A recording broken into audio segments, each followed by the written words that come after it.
Uniform civil code की बात आपने जो उठाई, 3 राज्यों में क्यों, राष्ट्रीय स्तर पर क्यों नहीं?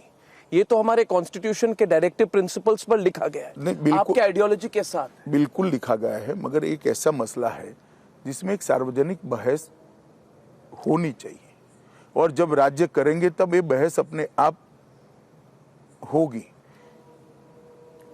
भारतीय जनता पार्टी की अकेले की आइडियोलॉजी से इतना बड़ा फैसला करने के बजाय अच्छा ये है कि एक सार्वजनिक बहस हो।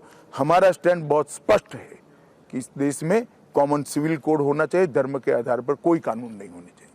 हमारा स्टैंड बहुत स्पष्ट है, परंतु बाकी लोगों के स्टैंड की भी महत्व है, बाकी लोगों के स्टैंड का भी चर्चा होना चाहिए।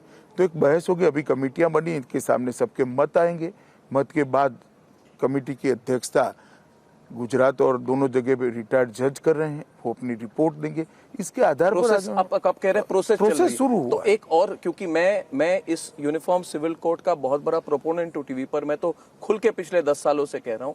एक अगर फॉलो अप सवाल है कि ये जो बहस की बात आप कर रहे हैं, इसको संसद में क्यों नहीं करते? यूनिफॉर्म सिविल कोड अगर इंट्रोड्यूस हो जाए एक बार पार्लियामेंट में, फिर बहस भी हो जाए। मैंने कहा ना, ये बहस कोई छोटी बहस नहीं है।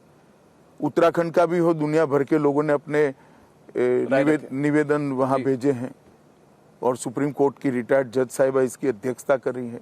वहां पर सारी चीजें आएगी, एक रिपोर्ट आएगी, रिपोर्ट पर उत्तराखंड का विधानमंडल विचार करेगा, गुजरात का विधानमंडल विचार करेगा, तो एक सभी पार्टियों के विचार भी विधानमंडल के फ्लोर पर आ जाएंगे। और अगला स्टेप आगे ये सब देखकर पार्टी उचित समय पर जो निर्णय करना है वो करेगी। कब तक होगा? 2024 से? देखिए, इसमें कोई टाइमलाइन नहीं होती।